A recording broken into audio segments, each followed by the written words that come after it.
ओम शांति। आज हमारे साथ ब्रह्मा कुमारी के सीनियर ब्रदर शर्मा जी हैं। आज हम इनके प्रैक्टिकल जीवन से कुछ शिक्षाएं ग्रहण करेंगे। सबसे पहले हम भाई जी का परीक्षण। आपका पूरा नाम मदन लाल शर्मा जी है। आपकी आयु 90 वर्ष है। आपने एमकॉम LLB की पढ़ाई की है। आप जयपुर राजस्थान के रहने वाले हैं। आप सिब्बा एंड सिल्वर स्टॉक के मैन्युफैक्चरर और उसके मालिक हैं। आप 34 वर्ष की आयु में ब्रह्मा कुमारी के संपर्क में आए। आप 55 वर्षों से परिवार सहित आध्यात्मिक जीवन में चल रही हैं। आपने 69 से ब्रह्मा कुमारी में सक्रिय पाठ बजाया है। आप कई सेवा स्थानों की स्थापना के निमित्त रहे हैं। संस्था के फाउंडर ब्रह्मा बाबा के साथ आपने 4 साल आध्यात्मिक जीवन का अनुभव किया है। ब्रह्मा कुमारी की 19 विंग्स है, जिसमें से आप बिजनेस विंग के वाइस चेयरपर्सन हैं। आप RERF यानी कि राजयोगा एजुकेशन रिसर्च फाउंडेशन के आप ट्रस्टी हैं। आप अपने आप में एक सफल व्यक्तित्व है, चाहे वो आपकी फैमिली लाइफ हो या बिजनेस लाइफ हो, सोशल लाइफ हो या स्पिरिचुअल लाइफ हो। आपने हर जगह संतुष्टता का सर्टिफिकेट प्राप्त किया है और आप सफल रहे हैं। आप कई सामाजिक संस्थाओं के अध्यक्ष एवं ट्रस्टी हैं। आपने आध्यात्मिक सेवा अर्थ विश्व भ्रमण किया है। आप ब्रह्मा कुमारी के मजबूत पिल्लर और आदि रत्न हैं। आपसे कुछ प्रश्न पूछना चाहते हैं। आपकी सफलता के पीछे जीवन में कौन सी तो मुख्य धारणाएं रही, जैसे कि आप पारिवारिक जीवन में भी सफल रहे, आप आध्यात्मिक जीवन में भी सफल रहे, समाज में भी आपने बहुत अच्छा पार्ट प्ले किया है, तो आपकी सफलता के पीछे कौन सी 2 धारणाएं रही हैं? सफलता के पीछे सबसे तो यह है कि आदमी की इच्छा शक्ति, विल पावर पहले मजबूत हो। विल पावर के साथ साथ में फिर उसके लगन हो, लगन के साथ में फिर व्यवहार लोगों के साथ में ईमानदारी का हो, सच्चाई का हो। अच्छा, आजकल कितनी बेईमानी करो, कहीं उससे सफलता नहीं मिलती है। मैंने देखा कि ईमानदारी से और अच्छे व्यवहार से सफलता ज्यादा मिलती है, क्योंकि लोग उसका विश्वास करते हैं। तो हम अपना भी पर भी विश्वास करें और दूसरे को पर भी विश्वास करके रखें, तो सफलता अच्छी मिल जाती है। कोई भी आदमी आपके साथ है, बिजनेसमैन है, सबका विश्वास करके चलेंगे तो विश्वास का मैंने देखा कि अच्छा होता है। हालांकि अलर्ट भी रहना पड़ेगा, धोखा नहीं देना है, धोखा खाना भी नहीं है, तो आपको सफलता मिल जाती है। लेकिन इच्छा शक्ति है, मेहनत तो जरूरी है, मेहनत भी जरूरी है। बहुत से पॉइंट होते हैं, उसके कारण से फिर सफलता मिल जाती है।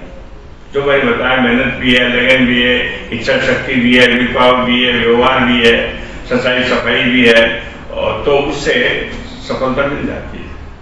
जैसे कि भाई जी ने हमें कुछ पॉइंट्स दिए, सच्चाई सफाई, ईमानदारी, इच्छा शक्ति, व्यवहार, इन सारे गुणों के द्वारा भाई जी ने अपने जीवन में सफलता प्राप्त की। तो दूसरा प्रश्न भाई जी हमारा ये है कि हम भले लौकिक जीवन में है, भले हम अलौकिक जीवन में है, हम संसार में कहीं भी है, हमें संगठन में तो रहना ही है। तो संगठन में हम कैसे मिलकर रहें, कैसे हम टकराव से बचें, कैसे हम संस्कार मिलन की दास करें? संगठन में रहना है, देखिए आदमी वैसे भी सामाजिक प्राणी है, समाज में रहना है, घर में रहना है, गृहस्थी में रहना है। पलायन मार्ग में मेरा विश्वास नहीं है, रहना सबके साथ में है। हालांकि उसमें अड़चनें आती हैं, लेकिन अड़चनों का कारण यह है कि अपना अगर बेहद की सोचो, हद में नहीं रहे और बेहद में रहे, और बाबा का श्रीमत तो बड़ा जोरदार है, उस श्रीमत के हिसाब से चले तो दिक्कत ही नहीं है। लेकिन जनरली मैंने देखा कि हमारा हर एक के साथ में व्यवहार बहुत अच्छा होना चाहिए। जो कुछ भी करे, प्रेम से, प्यार से, सहयोग से, हर तरह से देखें कि सारी परमात्मा की संतान है और भाई भाई है, भाई बहन है। एक अच्छे संस्कार होंगे दृष्टि के प्रति के, तो उससे मैं समझता हूँ कि मेरे को कभी प्रॉब्लम नहीं आई, न परिवार में आई, न बिजनेस में आई। सबके साथ में अच्छा व्यवहार है, अच्छा हो रहा है, क्योंकि आज तक मुझे किसी ने धोखा ही नहीं दिया, न मैंने किसी को धोखा दिया। तो अगर हम बेहद में रह करके सच्चाई सफाई से व्यवहार करते हैं, तो मैं समझता हूँ सफलता हमारी हर जगह होती है। और संस्कार हमारे विनम्रता के निमित्त बन के चले। और नम्रता का व्यवहार बहुत काम करता है, विनम्रता का पाठ बहुत अच्छा पाठ होता है। बाबा कहता है निमित्त बनो और लोगों को शुभ भावनाएं दो, तो आपको मैंने कभी भी किसी व्यक्ति के साथ में अंदर से भी कोई शुभ भावनाएं रहती है हमेशा, वो कुछ भी करे। मैं देखता हूँ चाहे सर्विस करता है, नौकरी करता है, तो मैं यही सोचता हूँ कि बेचारा नौकरी करता है तो उसके साथ व्यवहार तो अच्छा होना चाहिए, बातचीत तो अच्छी होना चाहिए, मानवीय व्यवहार ठीक हो। ये व्यवहार ठीक होने से मैं समझता हूँ आपको अपने घर में भी ये नहीं, ईगो नहीं होना चाहिए कि मैं बड़ा हूँ, मैं छोटा हूँ, मैं इसके नहीं मानू। निमित्त बन के चले, ठीक है मेरा बच्चा है क्या कहता है उसकी भी सुनो, फादर की भी सुनो। तो निमित्त बनने से कुछ सब समस्याएं होती है। ज्यादातर समस्याएं मैंपन के कारण से बिगड़ती है। और मैंपन बाबा यहाँ जो ब्रह्मा कुमारी में ज्ञान देते हैं उसमें बाबा मैंपन को ऐसा खत्म करता है कि मजा भी आता है, खुशी भी होती है कि मैंपन से परेशानी होती है आदमी को। तो मैंपन छोड़ने से अपने भी परेशान नहीं होता है, खुशी भी होता है, प्राप्ति भी होती है और समाज में और संगठन में सब जगह उसको सफलता भी मिलती है, हर जगह भी। इसलिए मैं तो समझता हूँ मेरे जीवन में सफलता की यही राह है जो मैंने इन संस्कारों को के साथ रहा और लोगों के साथ व्यवहार किया। इसलिए आज तक मेरा कभी कोर्ट में केस नहीं, झगड़ा नहीं, कोई फसाद नहीं, अच्छी तरह से सफलता दी बाबा। तो भाई जी ने कहा बेहद की दृष्टि भी हो, साथ में मैंपन भी ना हो। बेहद की दृष्टि माना अपनापन भी हो, भाई भाई की दृष्टि भी हो, साथ में मैंपन भी ना हो। और संस्कार मिलन में सबसे बड़ा कांटा जो था वो था ईगो। तो हमने भाई जी से जाना ईगो ना रखें। तीसरा प्रश्न भाई जी हमारा ये है, क्या आपका कभी शारीरिक पेपर आया है, शरीर की बीमारी, ऐसा कोई पेपर आया है? शरीर की बीमारी में तो पेपर तो वैसे तो जिंदगी में पेपर आते हैं, बीमार आदमी रहता है। क्योंकि मैंने ऐसे ही अपना बिजनेस भी कलकत्ते में गया, वहां शुरुआत हुई, बिजनेस में भी है, फैमिली भी बड़ी है, तो स्वास्थ्य तो ऊपर नीचे होता ही है। लेकिन सबसे ज्यादा स्वास्थ्य का मेरे को अभी थोड़े दिन पहले, 4 साल पहले मेरे को ये हो गया था कैंसर। और कैंसर बताया डॉक्टर ने, कैंसर हो गया, तो मेरे को परवाही नहीं, हो गया होगा ठीक है। फिर कैंसर में भी उसने कहा कि आप बाद में चल नहीं फिर सकेंगे, इतना ही लास्ट स्टेज है वो है। लेकिन पता नहीं ये बाबा का ज्ञान कुछ ऐसा था, बाबा का साथ कुछ ऐसा है, तो मुझे चिंता है नहीं, बाबा परमात्मा हमारे साथ है और जो होगा ठीक होगा। तो शायद मैं बीमारी के दौरान कभी भी मुझे कभी चिंता नहीं हुई कि क्या होगा क्या नहीं होगा। और बीमारी जो कह रहा था कि बहुत मुश्किल है, लास्ट स्टेज है, वो बीमारी भी ठीक हो गई। और इसके अलावा 1 साल के बाद में चिकनगुनिया, डेंगू दोनों खतरनाक बीमारी हुई और डॉक्टर ने कहा कि अभी आप मुश्किल है आपको बचना। मैं इन सब बीमारियों के कारण से एकदम बिस्तर पर ही पड़ गया था, चलना फिरना बड़ा मुश्किल था और डॉक्टर ने भी कहा कि आप चल फिर नहीं सकोगे। लेकिन पता नहीं कि बाबा ने ऐसी हिम्मत दी और मैंने कभी चिंता नहीं की। रेगुलर क्लास में भी सुबह जल्दी उठना, 3:30 बजे उठना, बाबा को याद करना। तो उस रिजल्ट ऐसा है कि मेरी एक तो चिंता नहीं हुई, विल पावर रही और फिर मैंने कहा ठीक होना है। तो ठीक होते होते मैं समझता हूँ आज 90 की उम्र में मेरे को इतना ठीक कर दिया, पहले से भी ठीक कर दिया। हमारे बाबा कहते हैं जो होता है अच्छा होता है। तो मैंने देखा बीमारी का होना भी मेरे लिए अच्छा हुआ, जो इस उम्र में आकर के बीमारी से ठीक होने के बाद में अब ठीक से चलने लग गया। तो बीमारी आई तो बीमारी में सुनता हूँ परमात्मा ने मेरा एक तरह से ऑपरेशन कर दिया, ओवरऑलिंग कर दिया, ओवरऑलिंग करके ठीक किया। हालांकि उसकी मेहनत लगती है, ऐसा नहीं परमात्मा सब कुछ करता है, लेकिन विधि से करता है। विधि का मतलब है खान पीन आपका ठीक रहे, एक्सरसाइज वगैरह भी करो, सोच व्यवहार ठीक है। तो सोच भी हो, एक्सरसाइज भी हो, खान पीन भी ठीक हो, ये सब कुछ ठीक हो तो आप ठीक हो सकते हैं। ऐसा जादू भी नहीं है परमात्मा के पास। जो परमात्मा जादू ये करता है कि हमारा बुद्धि जो भगवान के साथ होती है, तो भगवान बुद्धि में हमको ऐसी नॉलेज देता है जिससे हम अपने को वही बुद्धि में आएगा जब क्या करना है, क्या खाना है, कैसे करना है। तो इसलिए परमात्मा का प्रैक्टिकल भी साथ है, बुद्धि से भी साथ है। तो मैं समझता हूँ बहुत बड़ी शक्ति है। तो इस जीवन में मैं तो नहीं समझता हूँ विश्व का कोई आदमी से ठीक हो सकता है। और उससे मेरे को ठीक करके आज मैं आपके सामने बोल रहा हूँ, चल रहा हूँ।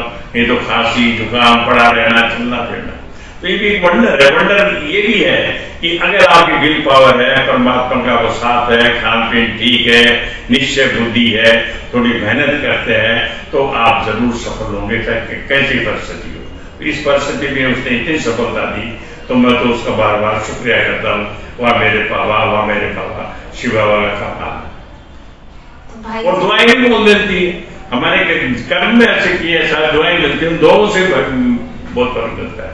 तो मैं नहीं समझता हूँ मेरे दुआएं खूब है, कभी पश्चाताप का काम ही नहीं किया जिंदगी में। तो ये सारे कर्म ऐसे होते हैं, तो आदमी मैं समझता हूँ इससे बुढ़ापे में भी ठीक होकर के चल सकता है, अच्छा चल सकता है। मेरे तो खुशी कभी गायब होती नहीं, हमेशा खुश रखता है, रात दिन अच्छी नींद आएगी, अच्छा होना होगा। तो ये भी एक उसकी देन परमात्मा की, तो हमारे कर्मों की, हमारे संकल्पों की, विचारों की, सारा काम करता है हिसाब से। और ब्रह्मा कुमारी आश्रम में आकर के यही तो है, उसके श्रीमत पर चलने से, ब्रह्मा बाबा को देखने से, दादियों बहनों को देखने से, त्याग तपस्या करने से, पवित्रता के बल से रहने से ये सारे काम हो जाते हैं। पवित्रता सुख शांति की धनी है और ये विज्ञान का फाउंडेशन है। तो ऐसे मतलब सारी बात होने के कारण से आदमी इस उम्र में बुढ़ापे में भी अच्छी तरह से एंजॉय कर सकता है, बजाय इसकी वो समझे बुढ़ापा आ गया क्या हो गया। बुढ़ापा को भी वो वरदान के रूप में साबित करके अपना जीवन सफल कर सकता है। तो मैं उसको धन्यवाद देता हूँ, बाबा को, परमात्मा को और सभी को। ओम शांति। फिर अभी हमने भाई जी से जाना कि इस उम्र में भी कैंसर जैसी, डेंगू जैसी बीमारियों को भी भाई जी ने इच्छा शक्ति, निश्चिंत अवस्था और बाबा की हेल्प से पार किया। तो अंतिम प्रश्न भाई जी हमारा ये रहा कि हम अटैचमेंट और डिटैचमेंट का बैलेंस कैसे रखें, कि हम अटैच भी ना हो, डिटैच रहे, न्यारे भी रहे, उसका बैलेंस हम कैसे रखें? इसका बैलेंस है कि हम ऐसा समझे जीवन को अपने कंट्रोल में करने के, अपने पुरुषार्थ स्वमान, अपने स्वराज अधिकारी बने, अपने अधिकारी बने। कि जैसे मान लिया आपके पास में कोई व्यक्ति का भी लगाव है, कोई वैभव का भी लगाव है, तो उस लगाव का उपयोग तो करो। हमारे व्यक्ति है, कोई भी परिवार में किसी से भी लगाव है, उससे फायदा नहीं है, ठीक है आप फायदा लो, लेकिन ये नहीं कि अगर वो अपसेंट होता है या उसका फायदा वो नहीं मिलता है तो उससे दुखी हो जाए। लगाव का मतलब दुखी नहीं होना चाहिए, जरूर प्रेम प्यार से रहना चाहिए, करना चाहिए। है तो ठीक है, नहीं है तो ठीक है। तो इसलिए बाबा कहते हैं न्यारे भी बनो और प्यारे भी बनो। ये भी नहीं हमको पलायन करके अलग करना नहीं, कोई काम का नहीं है। अच्छा है तो ठीक है, बुरा है तो ठीक है, लेकिन हर एक के साथ में लगाव से नहीं, स्वार्थ से नहीं, निस्वार्थ भाव से उसके साथ में हम रहेंगे तो बस उसको दिक्कत नहीं होगी। और स्वार्थ से लगाव से होंगे तो पहचान का काम बनेंगे। तो नहीं तो स्वार्थ रखो, न किसी से लगाव रखो, तो आप समझता हूँ इस दौरान न्यारे और प्यारे रह करके, प्रभु के प्यारे बन करके और अपना जीवन सफल बना सकते हैं। भाई जी ने कहा कि हमें सब पे प्यार रखना है, लेकिन फिर भी न्यारे रहना है। मतलब अगर वो दुखी है तो हमें दुखी नहीं होना है। भाई जी आपसे एक और प्रश्न है कि आप ब्रह्मा बाबा के साथ आपने 4 साल बिताए, तो उन 4 साल को आपका कैसा अनुभव रहा? वास्तव में ब्रह्मा बाबा ने तो सारे विश्व का परिवर्तन कर रहा है। उसकी त्याग, तपस्या, सेवा जो किया है, मैं कहता हूँ विश्व में उसके बराबर कोई नहीं। त्याग कितना बड़ा त्याग किया है ये तो डिटेल में जाएंगे तो पता लगेगा। तपस्या बाबा ने कैसे की, एक परमात्मा की सेवा लास्ट बाबा ने की। तो बाबा के साथ रहने से ऐसा लगता था। और निर्माण बाबा इतना निमित्त बन के, निर्माण बन के, और बिल्कुल एकदम न्यारे प्यारे रह करके भी इतना प्यार भी देते थे और न्यारे भी रहते थे। और सरल स्वभाव, त्याग मूर्त, उनके साथ में धोती कुर्ते में, सिंपल धोती कुर्ते में बाबा रहते थे, जैसे कोई देश नहीं बदली। और त्याग इतना किया कि परिवार से सब कुछ त्याग किया, लेकिन उस त्याग का भी त्याग किया।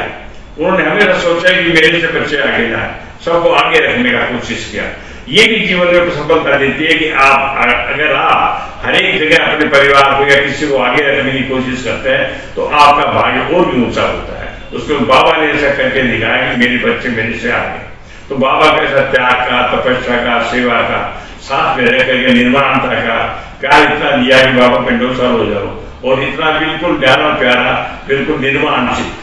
तो ऐसे व्यक्ति पर्सनलिटी मैं समझता हूँ विश्व मैंने कभी नहीं देखा। और उनके व्यक्तित्व के कारण से, उनके त्याग तपस्या के कारण से मैंने 1 मिनट में जीवन उनके समर्पण कर दिया। और आज तक मेरा जीवन उनके प्रति समर्पण है। उससे ऊंचा जीवन माना मुझे व्यक्ति को मिला ही नहीं। और मैं समर्पण होके मेरे जीवन को भी समर्पण में बना करके खुशहाल बनाया। उसी परमात्मा की, उसी बाबा की देन है, मेरे ब्रह्मा बाबा की देन है, जो मैं आज सफलता के सितारे पर चमक रहा हूँ। मैं उनको बहुत बहुत धन्यवाद देता हूँ और मैं बहुत खुश होता हूँ उनको याद करके। ओम शांति। थैंक यू भाई जी, आपने हमें बहुत सारी शिक्षाएं दी, ब्रह्मा बाबा के बारे में बताया। ओम शांति।